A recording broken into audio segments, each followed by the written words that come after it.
예레미야 33장 2절과 3절입니다.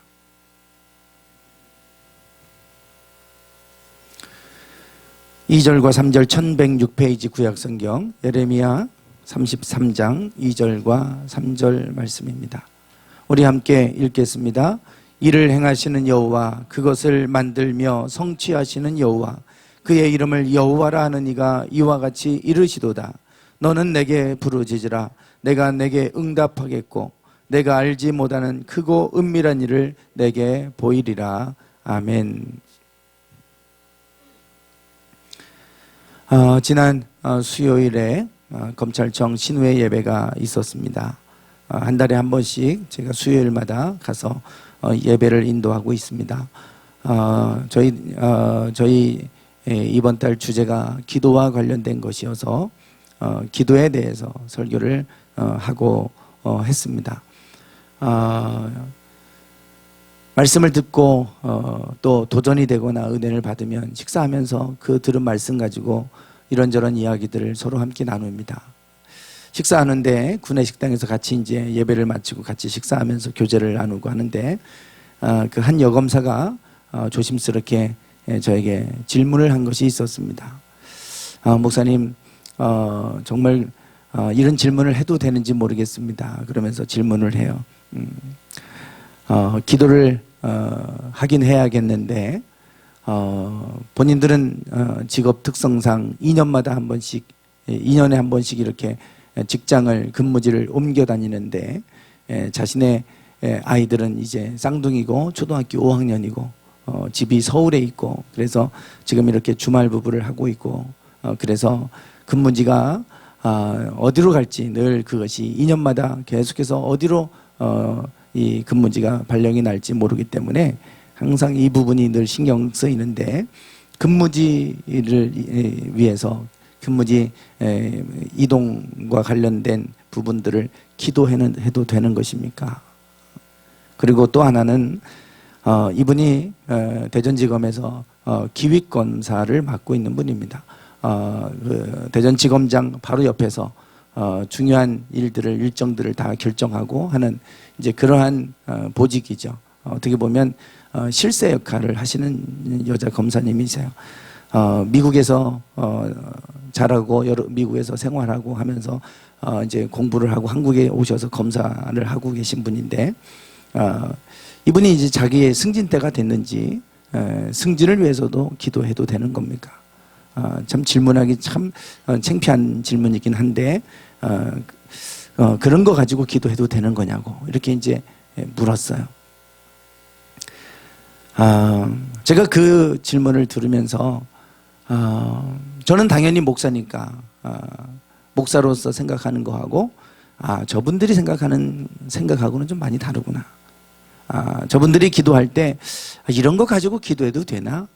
이런 생각들을 하고 있구나. 그런 이제 것을 알게 됐습니다. 분명히 성경은 무엇이든지 구하면 주시겠다 말씀하시는데 우리의 잘못된 생각들이 기도를 방해하는구나. 기도를 해야 되는데 기도를 못하게 하는 생각들이 있구나. 이런 거 갖고 기도해도 되나? 이거 뭐 내가 할 일이지 이게 기도할 문제인가? 뭐 이런 생각들, 그리고 승진하는 문제나 근무지 뭐 발령받는 문제나 이런 거 가지고 기도하는 것이 기복적이고 미신적인 그러한 기도는 아닐까?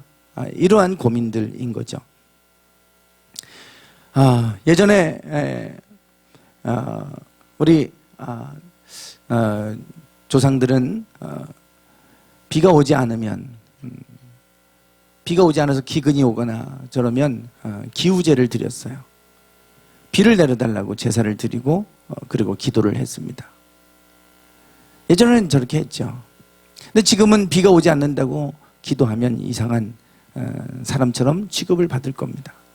왜냐하면 우리가 비가 오는 원리를 알잖아요. 땅에 있는, 지면에 있는 물들이 증발을 하면 이것이 수증기가 돼서 그래서 하늘로 올라가고 그것이 구름을 형성하고, 그러면 그것이 또 물방울이 무거워지면 내리는, 이 비가 오는 원리를 우리가 알아요. 과학적으로 이제 이것을 규명하고 그 원리를 설명하고, 이제 과학 시간을 통해서 비가 오는 원리에 대해서 우리가 이제는 알고 있어요. 그러다 보니까 예전에는 하나님이, 신이 하늘에서 비를 내려주는 거라고 생각을 했는데, 신이 내려주는 게 아니라 지면에서 수증기가 올라가서 그것이 구름을 형성하고 그것이 비가 돼서 땅에 떨어진다고 하는 것을 알게 되고 나서부터 이것이 신께 기도할 문제가 아니고 이거는 자연현상이다, 이렇게 이제 보기 시작하면서 이것에 대해서 이제 기도를 하지도 않고 뭐 기도할 필요성도 못 느끼고, 그리고 그것은 미신적인 거고 이제 이렇게 생각을 하게 됐죠. 정말로 우리가 비가 오지 않을 때 비가 오도록 기도하는 것은 미신적인 것인가?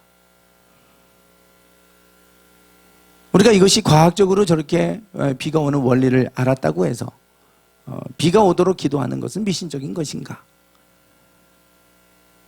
여러분들은 어떻게 생각하실지 모르겠어요.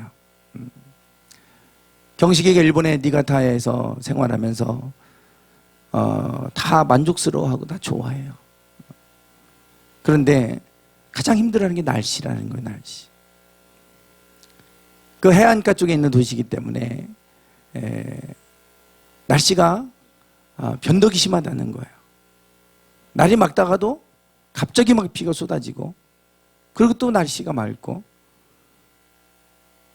보니까 영국이나 프랑스도 뭐 그렇더라고요. 보니까 지난번에 뭐 롤랑가르에서 테니스 대회 하는데 막 비가 쏟아지니까 테니스 대회가 멈췄다가 또 조금 지나니까 또 맑아갖고, 언제 그러냐 했는데 햇빛 쨍쨍 쪄요. 니가타가 그렇다는 거예요. 그러니까 이게 비만 오는 게 아니라 바람이 막 같이 몰아쳐가지고 우산을 펴면 우산이 다 날아갈 정도로, 우산이 다 파손될 정도로 그렇게 이제 날씨가 변덕스럽고, 어떤 때는 날씨가 막 덥다가 어떤 때는 또 추웠다가 막 이런다는 거예요. 그래서 이게 긴팔을 입어야 되는 건지 짧은 반팔을 입어야 되는 건지 너무 힘들다는 거예요. 날씨가. 그래서 날씨 때문에 짜증나고 날씨 때문에 너무 힘들어요. 적응이 안 돼요. 이런 얘기를 해요. 그러고 보니 참 우리나라가 살기 좋은 나라구나 라고 하는 거를 좀 느끼게 되는데, 비가 오는 원리를 규명은 했어요. 그건 이해는 했어요, 우리가. 근데 그것이 비가 오는 거하고 안 오는 거하고 뭔 상관이 있어요? 비가 오는 이치와 원리는 우리가 설명을 하고 아는데, 그것이 이제는 니가타 같은 데서는 비 예보를 할 수도 없어요. 이거 언제 올지 모르고 언제 갑자기 또 개고 그러는데, 갑자기 없던 구름이 갑자기 몰려와서 막 쏟아붓고 또 갑자기 사라지고 이러니 그걸 누가 알겠냐고요. 우리나라도 이제 곧 있으면 뭐 장마 기간 시작될 텐데, 이제 우리나라는 장마철이라는 게 따로 이제 없다. 이미 이제 장마에 대한 일기예보를 하지 않겠다, 그렇게 선언했잖아요. 우리나라는 이미 이제 옛날처럼 장마 기간이 뚜렷하게 있지 않고, 아무 때나 그냥 장마 같은 비가 길라 폭우처럼 쏟아졌다가 또 뭐 멈췄다가 아무 때나 이제, 그러니까 장마철이라는 것이 이제 없다. 예보하기가 어렵다는 얘기죠. 이제는 예측할 수가 없어요. 옛날에는 그 패턴에 의해서 그 시기가 되면 많은 비가 오니까 우리가 장마철이다 이렇게 얘기하지만, 지금은 이제 그렇지 않아요. 과학적으로 규명한 것이 비를 오게 할 수 있습니까? 비가 오는 걸 비가 못 오게 할 수 있습니까? 또 이게 여러 가지 많은 변수에 의해서, 변인에 의해서 바뀌는 이 날씨를 정확하게 예측을 할 수 있습니까? 과학적으로 도대체 뭘 할 수 있는 거예요, 우리가? 과학적으로 이것이 원리는 설명을 했는데, 저 원리를 설명하는 거하고 비가 오지 않을 때 비를 보내달라고 기도하는 거하고 무슨 관련이 있겠어요? 과학적이라면 뭐 비를 오게 하든지, 뭐 비가 너무 많이 오면 안 오게 하든지 할 수도 없잖아요. 그냥 설명만 하고 이해만 할 뿐이지.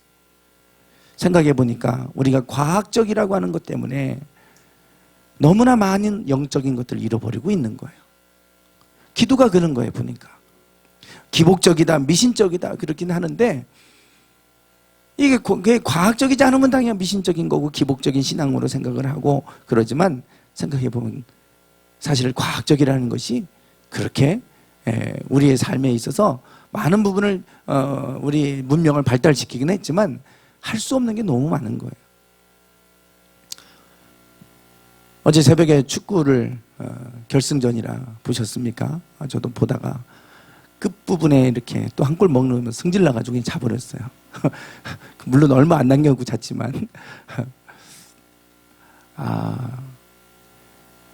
그래도 우리나라 20세 피파에서 주관하는 20세 이하 월드컵에서 결승전 올라간 건 대단한 거죠. 대단한 겁니다.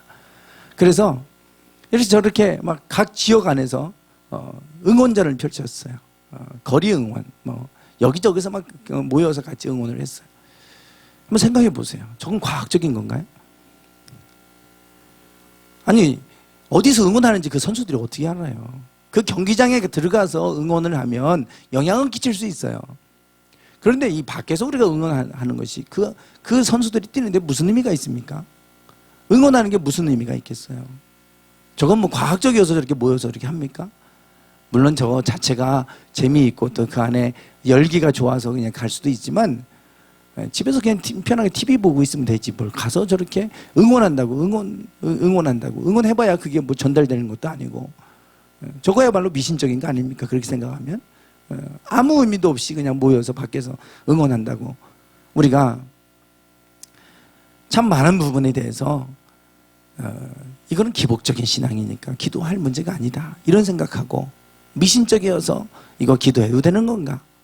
이런 고민 때문에 기도를 못하는 경우를 이렇게 제가 보면서 이런 생각들이 우리의 기도를 가로막는구나. 분명히 기도는 역사하는 힘이 있는데 우리가 기도하지 못하는 이유가 저런 생각들이 그것을 가로막고 있구나 라고 하는 것을 제가 이분의 질문을 통해 들으면서 알게 됐어요. 이번 달 주제가 기도에 관한 거예요. 그래서 제 서재에서 기도와 관련된 책을 쭉 보다가 제가 예전에 뭐 한참 된 겁니다. 2006년도 책이에요. 필립 얀시라고 하는 위대한 아주 미국에서 꽤나 유명한 언론인이면서 저술가이기도 하고 유대인이에요. 그런데 유대인인데 기독교로 이제 기독교인이 되고 그리고 나서부터 놀라운 하나님의 은혜라고 하는 책을 써서 그 당시에 아주 센세이션을 일으켰던 그런 분이기도 합니다. 은혜에 관한 얘기를 이분이 깨닫고 나서 율법주의에 있었던 유대인이 은혜의 개념을 깨닫고 나서 어메이징 그레이스 놀라운 하나님의 은혜를 이야기하기 시작합니다. 이분이 기독교를 만나고 예수님을 만나고 은혜를 알게 되면서 그러면서 이제 이분이 이제 새로운 삶을 살아가게 되는데 이분이 어느 날 이제 중국에 강연을 하기 위해서 왔는데 잘못해서 사고가 나가지고 뭐 입이 크게 찢어지고 다치는 뭐 이런 러시아네요. 러시아 사고가 있었다고 그래요. 그런데 당시에 러시아의 병원에 대한 이제 소문이 너무 낙후된 국가니까 병원에 괜히 가봐야 오히려 균만 얻어갖고 온다. 병만 감염돼서 온다. 그건 절대 거기서 다치면 병원 가면 안 된다. 뭐 이런 얘기를 들어서 이분이 가지도 못하고 몸은 너무나 아프고 막 찢어지고 피는 나고 이러는데 너무나도 고통스러워하는 그런 상황 속에 이분이 이제 그 상황이 오니까 자기 주변에 기도하는 분들에게 그래서 이메일을 보내서 나를 왜 중보에 기도해 달라고 그렇게 이제 기도 요청을 하고 그리고 얼마 안 있다가 이분이 깨끗이 나아서 그리고 나서 그 기도의 능력을 경험하게 된 사건을 서론에서 얘기해요. 그러면서 퍼뜩 무슨 생각을 하냐면 내가 기도에 대해서 좀 연구를 해보고 그리고 기도와 관련된 책을 좀 써야 되겠다. 그리고 나온 책이 이거예요. 기도. 이분이 뭐 미국도 마찬가지지만 기도를 그렇게 많이 했던 분도 아니고 기도의 사람도 아니었어요. 근데 기도에 대한 그때의 그 체험을 통해서 기도에 대해서 내가 좀 알아봐야 되겠다. 이런 생각을 가지고 쓴 책입니다. 여기 부제가 보면 기도하면 뭐가 달라지나요? 뭐 이렇게 부제가 달라 있어요. 보면 여기에 뭐 2006년도에 뭐 상 받은 게 이렇게 있는데 이분이 기도하면 뭐가 달라지나요? 이런 부제가 달려 있습니다. 미국 사람들 내재해 있는 그들의 삶, 그들의 생각 속에 내재되어 있는 그 생각이 뭐냐면 기도하면 뭐가 달라지는 게 있어요? 기도한다고 뭐가 달라져요? 이런 생각들이 내재되어 있는 거예요. 그러니까 기도를 못하는 거죠. 그래서 그들의 그런 생각을 하는 사람들에게 기도는 어떤 것인지를 이렇게 자세하게 연구해서 쓴 책이에요. 이 책에 보면 기도에 대한 논쟁이 소개가 되어 있어요. 저도 그런 논쟁이 있었다는 것을 이 책을 통해서 알게 됐습니다.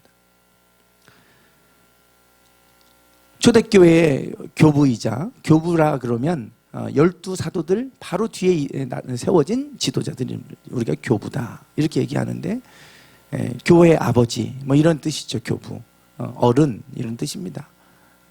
12사도가 지도자 역할을 했죠. 그리고 그들이 또 그들의 뒤를 이을 지도자를 한 명 또 세웠어요. 하나씩.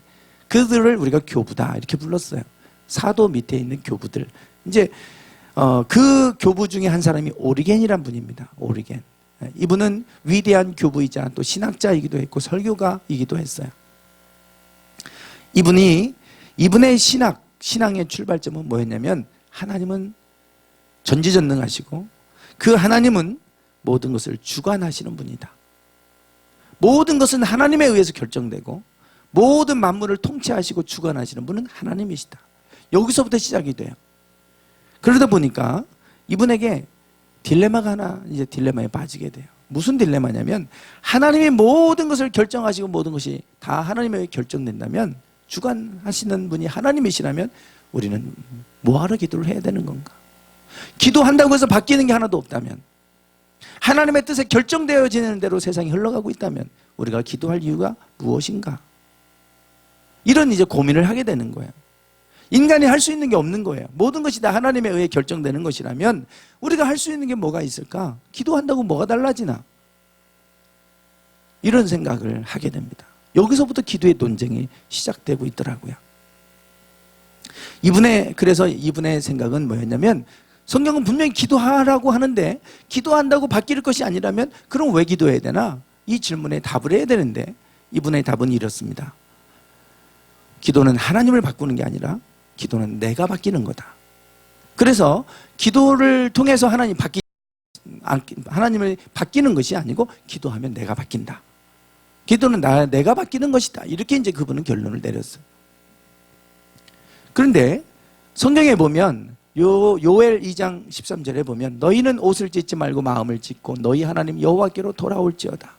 그는 은혜로우시며 자비로우시며 노하기를 더디하시며 이내가 크시사 뜻을 돌이켜 재앙을 내리지 아니하시나니. 하나님 앞에 우리가 옷을 찢고 마음을 찢고 회개하며 주님 앞에 돌아오면 그분은 은혜로우셔서 당신의 뜻을 돌이켜서 재앙을 내리지 않으실 것이다. 하나님의 뜻도 돌이키신다고 그러잖아요. 하나님이 결정하시고 심판하시겠다고, 니느웨 성을 심판하겠다고 했는데 그들이 옷을 찢고 회개하면서 제 옷을 입고 회개하니까 뜻을 돌이키셔서 재앙을 내리지 않으셨어요. 그러니 하나님이 결정한 대로 이끌어가기도 하지만 우리가 기도할 때 하나님 앞에 엎드리고 나갈 때 하나님 그 뜻을 돌이키기도 하신다 이거예요. 그러니 이 오리겐의 생각은 전적으로 하나님은 바뀌지 않으니까 내가 바뀌어야 된다는 생각으로만 얘기했지만 하나님도 바꾸시더라 이거예요. 물론 다 바뀌는 건 아니에요. 하나님이 우리에게 그것이 합당하지 않으면 바꾸시지 않겠죠. 그러나 하나님이 은혜로우신 분이기 때문에 우리에게 벌하시거나 책망하시거나 노하시기 전에 우리가 회개할 수 있는 기회를 주시잖아요. 그래서 하나님이 뜻을 돌이키시고 하시는 모습을 보게 됩니다. 이것이 이제 기도의 논쟁에 대한 것이었어요. 예수님께서 변화산에 올라가셔서 거기서 변형되셨을 때 산 밑에서는 귀신 들린 아이를 데려온 부모가 있었습니다. 예수님이 안 계시니까 이 어린아이의 귀신을 쫓아달라고 제자들에게 요청한 거예요. 예수님이 안 계시니까 제자들도 쫓아낼 수 있겠지. 그리고 쫓아내달라고 요청합니다. 그때 그들은 쫓아내지 못했어요. 그리고 와보니 예수님이 내려와 보니까 그들이 그곳에서 무엇을 하고 있었습니까? 논쟁하고 있었어요. 변론했다 그랬어요. 변론. 지금 귀신 들린 아이가 그것 때문에 고통받고 있고 귀신을 쫓아내달라고 지금 부모가 데리고 왔는데 지금 율법사들하고 제자들은 이 문제 가지고 변론하는 거예요. 논쟁하는 거예요. 이 귀신 들린 게 누구의 죄 때문이냐?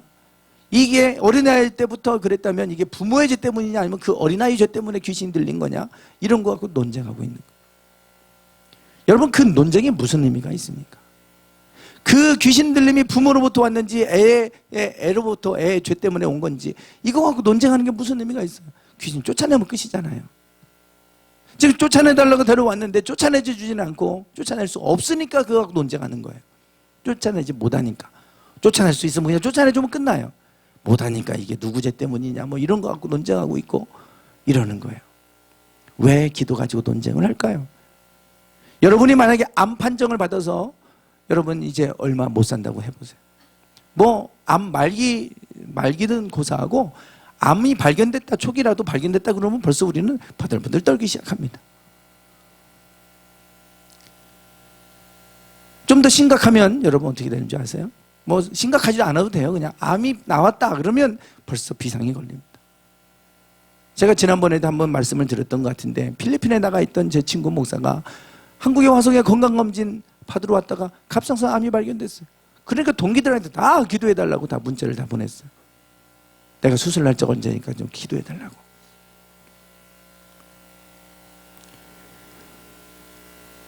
그런 사람에게 기도를 해야 되냐 말아야 되냐 이거 논쟁하는 게 무슨 의미가 있어요? 그런 상황이 오면 우리는 그냥 기도하게 되겠어요. 이거는 논쟁의 대상이 아니잖아요. 내가 다급하면 그때가 되면 하나님 앞에 엎드려 기도하게 됩니다. 그 암에 걸린 사람한테 기도가 필요하냐 마냐 이 논쟁이 무슨 의미가 있겠어요? 지금 이 사람은 다급하니까 기도하는 것 아닙니까? 하나님의 도우심이 필요하니까 하나님을 찾는 거 아니겠어요? 기도는 논쟁의 대상이 아니에요. 내가 필요하면 하나님 앞에 구하는 것이죠. 그거 뭐 하면 되냐? 기도하면 뭐가 달라지냐? 아직 다급하지 않은 겁니다. 다급하지 않아서 그래요. 정말 다급하면 기도를 하나 말다 하지 않아도 엎드려서 구하게 돼 있어요. 아니면 기도하는 사람의 나를 왜 기도해달라고 요청하게 돼 있어요. 다급해지면. 오늘 본문 말씀의 3절입니다. 3절 같이 한번 읽어보겠습니다. 시작.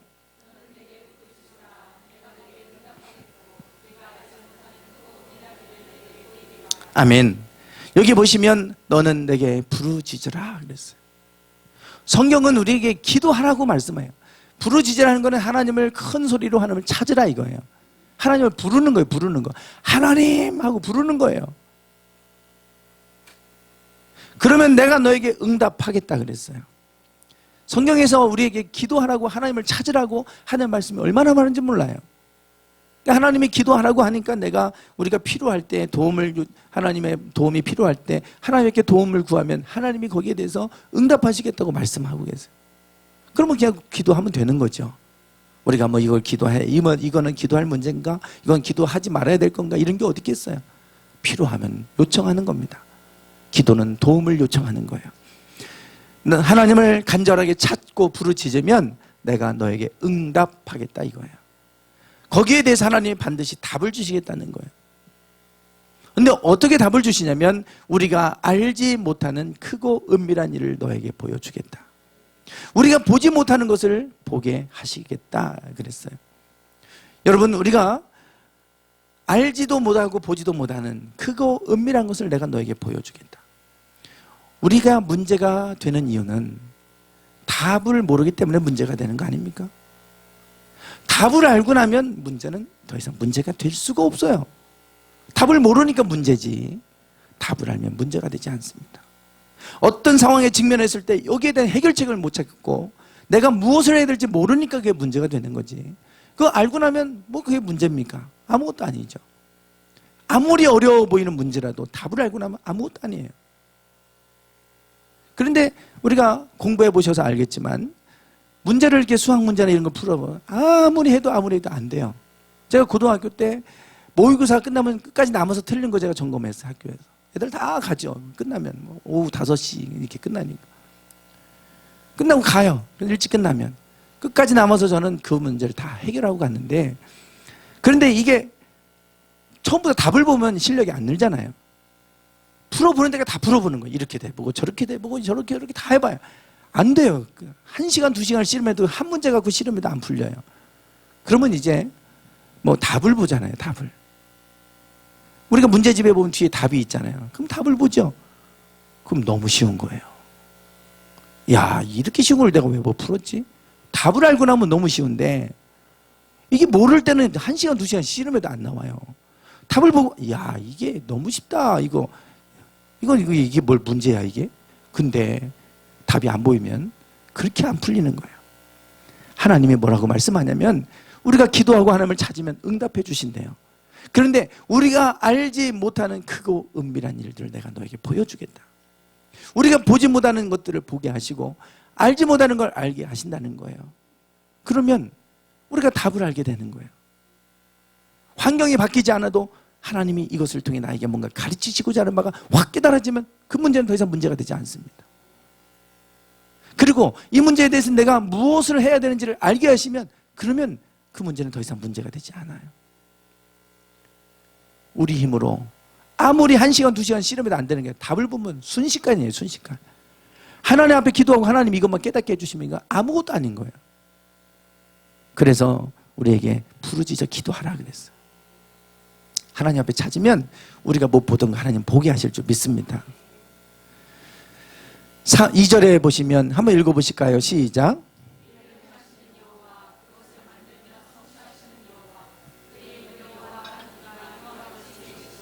아멘. 여기 보면 하나님은 어떤 하나님이신가? 이를 행하시는 여호와다. 그것을 만들며 성취하시는 여호와다. 이렇게 했어요. 여러분, 성취라고 하는 것은 뭔가를 이루는 거예요. 내가 계획한 것을 이루는 것. 내가 성취하는 것 같지만 하나님이 성취하게 하셔야 돼요. 아무리 좋은 계획을 세워도 성취가 되지 않습니다. 물론 우리도 최선을 다해야 되지만 하나님이 성취하게 하시는 하나님이다 말씀하고 있어요. 그리고 일을 행하신다, 그리고 그것을 만들며 이랬는데 이게 한 단어입니다. 행하시며 만들며, 이게 아사라고 하는 이 단어가 한 단어를 번역한 거예요. 그냥. 근데 이 단어가 행하다, 만들다 이런 의미가 있기 때문에 두 가지 의미를 한 단어를 두 가지로 지금 풀어서 번역한 겁니다. 이 단어는 우리 가운데서 하나님이 행하시는데, 행하는데 그냥 행하는 게 아니고 뭔가를 없는 것에서 뭔가를 만들어내는데 행하는 그런 의미예요. 하나님이 뭔가를 일하시는데요, 아무것도 없는 무에서 유를 만들어내시는 이런 단어입니다. 그때 행한다는 의미예요. 그래서 행하시는 여호와, 만들며 성취하시는 여호와 이렇게 돼 있어요. 원래는 행하시는 여호와, 성취하시는 여호와 이렇게 돼야 되는데 그 안에 만든다는 의미가 담겨져 있기 때문에 이 단어까지 같이 의미를 이제 포함해서 번역을 한 거예요. 하나님은 우리에게 아무것도 보이지 않는 데서 뭔가를 만드시도록 일하시는 하나님이세요. 우리가 볼 때 앞이 깜깜해 보이고 앞이 보이지 않아도 하나님은 그 속에서 아무것도 없는 것 같은데 뭔가를 만들어내신 하나님이시에요. 그리고 그것을 성취하게 하시는 분이 여호와다 이렇게 말씀해요. 여러분, 이 하나님이 이런 하나님이신데 그 하나님이 어떻게 일하시고 어떻게 성취하시게 하시는가? 부르짖을 때입니다. 그래서 뒤에 너는 부르짖으라 그러는 거예요. 하나님은 우리 안에서 일하시고 그것을 만드시고 성취하시는 분이다. 근데 그분이 너희에게 이렇게 말한다. 너는 내게 부르짖어라. 그럴 때 하나님이 일하신다는 거예요. 그럴 때 우리 안에서 없는 것에서 뭔가를 만들어내시겠다는 겁니다.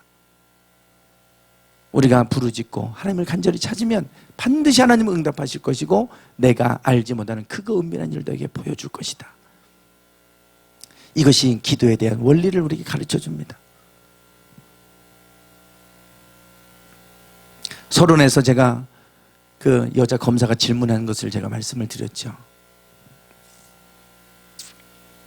제가 이렇게 대답했어요. 제가 이와 관련된 얘기를 2번을 연달아 들었어요. 한 번은 이 여검사에게 들었고 또 한 번은 지난번에 형이 왔다가 왔을 때 제가 우리 교회 기적으로 가득한 풍요로운 교회 이야기 책을 형에게 줬거든요. 그걸 읽어보고 나서 형이 보이스톡을 저에게 한 거예요. 아프면 병원 가야지 뭘 그 기도할 문제인가. 그 사람들은 그냥 그런 생각하는 거예요. 근데 우리는 기도하니까 막 기적들이 일어나는 일들이 책에 기록되어 있잖아요. 그래서 그 책을 보면서 이런 영성을 내가 잃어버리고 살았다고. 이런 영성이 있는데 내가 이런 영성을 잃어버리고 살았다고.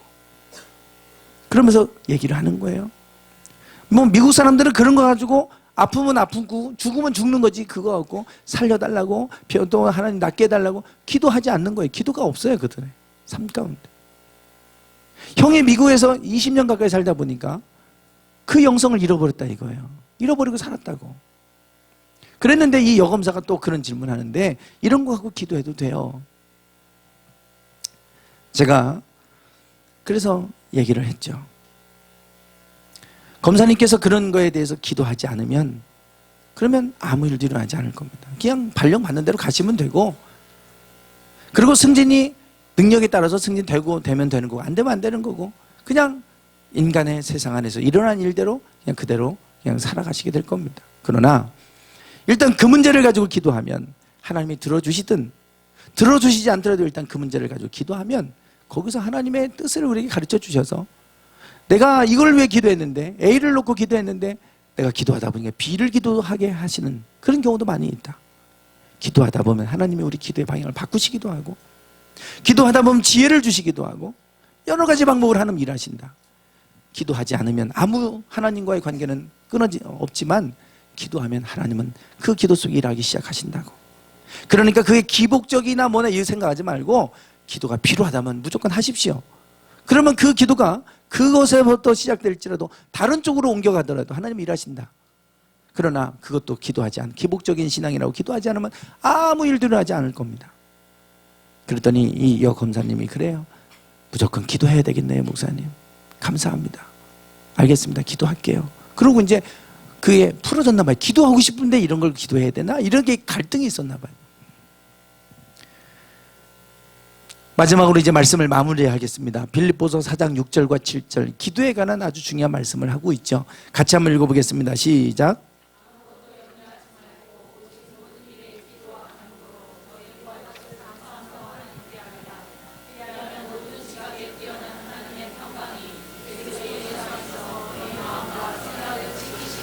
아멘.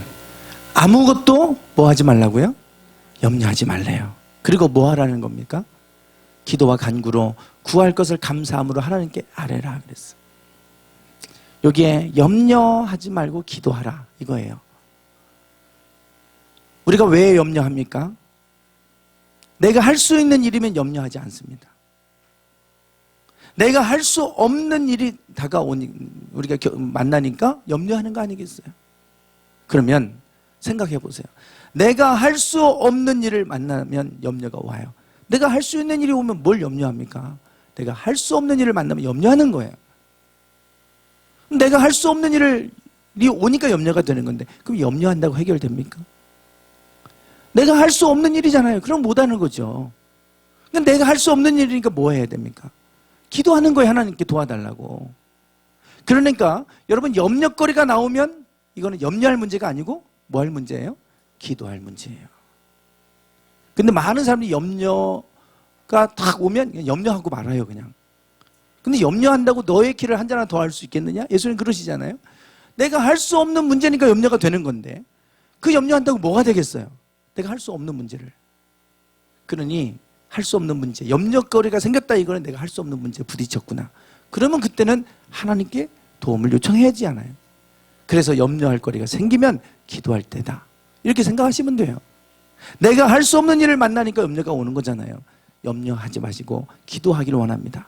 그리하면 모든 지각에 뛰어난 하나님의 평강이 너희 마음과 생각을 지켜주시겠다, 분명히 말씀하고 있죠. 오늘 우리가 염려할 문제가 있다면 염려하지 말고 기도하기 원합니다. 하나님을 찾기 원합니다. 그러면 하나님께서 우리에게 응답하실 것이고 우리가 알지 못하는 크고 은밀한 일을 우리에게 보이실 줄 믿습니다. 기도하겠습니다.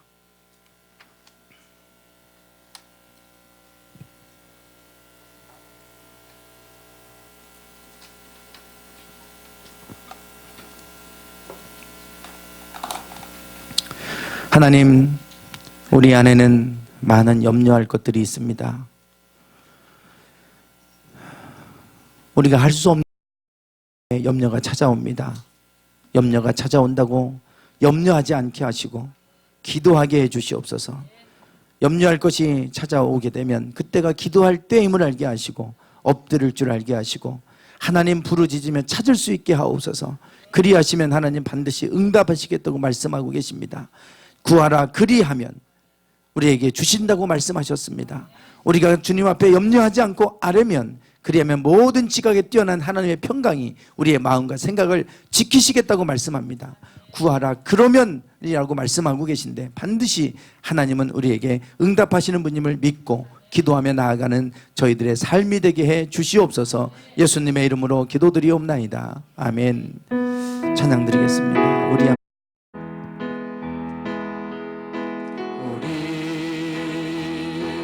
함께 기도해 주 앞에 나와 무릎 꿇고 긍휼 베푸시는 주 하늘 향해 두 손 들고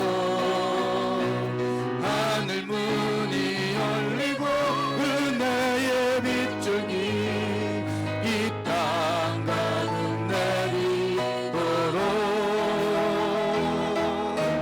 마침내 주 오셔서 의의 빗줄기 우리 위에 부시도록 우리 함께 기도해 우리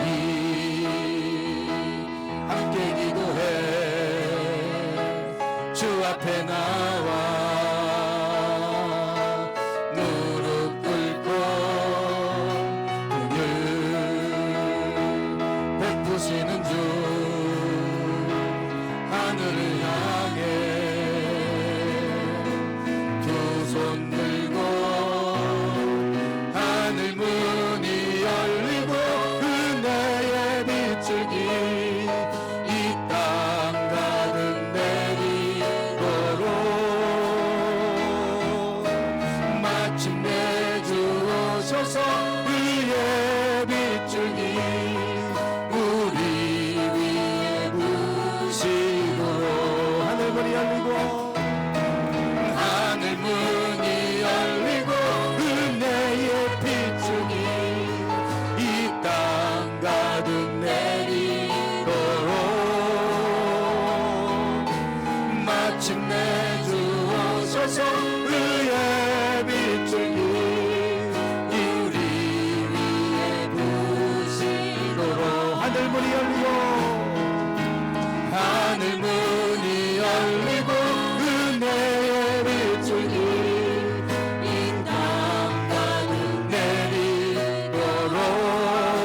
내리도록 마침내 주 오셔서 의의 빗줄기 우리 위에 이 시간 같이 기도하기 원합니다. 하나님 우리가 염려하지 아니하고 아버지 하나님 앞에 기도하며 주님을 찾으며 주님을 구하며 아버지 하나님 은혜 가운데 나아가기 원합니다. 지금의 순간에도 아버지 하나님 주님 앞에 아버지 하나님 기도가 필요한 이들이 있습니까? 주님의 도우심이 필요한 이들이 있습니까? 우리의 힘으로 할 수 없는 일들이 너무나 많이 있기에 아버지 하나님 우리가 기도하게 하여 주시옵소서.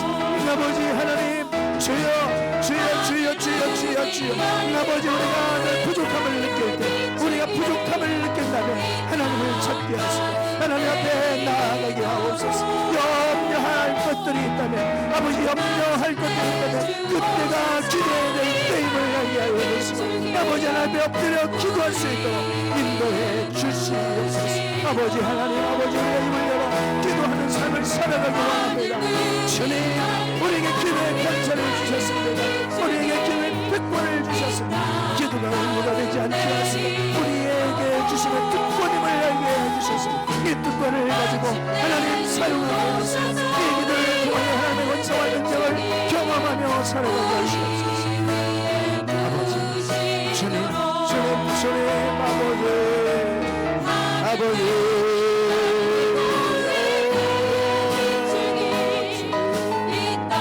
아버지 하나님 아버지 마침내 주 오셔서 의의 빗줄기 우리 위에 부시도록 하늘 문이 열리고 은혜의 빗줄기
하나님께서는 우리에게 기도할 수 있는 권세를 주셨습니다. 기도는 하나님의 자녀가 할 수 있는 특권입니다. 우리에게 이 특권을 주셨는데 하나님, 우리가 고아처럼 살고 있지는 않았습니까? 우리에게 살아계신 하나님이 계시고 우리의 아빠 아버지가 계심에도 불구하고 우리 힘으로 다 해결하겠다고 걱정하고 염려하며 살아오지는 않았습니까? 하나님, 기도가 의무가 아니라 특권임을 알게 하시고 이 특권을 가지고 주 앞에 나아가는 삶을 살아가게 해 주시옵소서. 하나님, 힘들고 어려울 때마다 하나님은 찾게 하여 주시고 그때마다 도우시는 하나님의 은혜를 경험하며 살기 원합니다. 하나님, 저희들이 하나님 기도의 삶을 살아가게 하시옵소서. 우리 힘만으로는 살아갈 수 없음을 우리가 잘 알기에 하나님 앞에 우리가 도움을 구하며 나갑니다. 도움을 구할 때마다 우리를 외면하지 마시고 우리를 긍휼히 여겨주시고 우리의 기도에 응답해 주시옵소서. 지금은 우리 주 예수 그리스도의 은혜와 아버지 하나님의 극진하신 사랑하심과 성령님의 감동 감화 충만하심이 늘 주 안에서 기도할 때마다 응답해 주시는 하나님을 믿고 그 믿음을 가지고 기도하며 살기를 소망하는 당신의 사랑하는 모든 성도들 위해 이제부터 영원토록 함께 하시기를 간절히 축원하옵나이다. 아멘.